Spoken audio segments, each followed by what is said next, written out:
జీవితమంటే కల కాదు, అది కవులు రచించే కథ కాదు.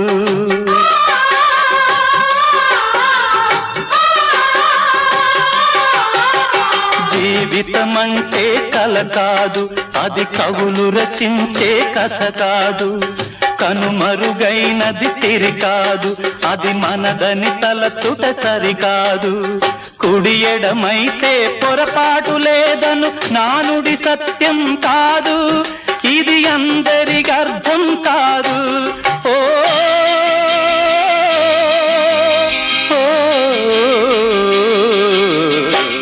వేగు చుక్క మొలిచింది, వేకువ పొడ చూపింది, తూరుపు తెల్లవారక ముందే కాలం మాటేసింది, నా కళ్ళను కాటేసింది, కాలం మాటేసి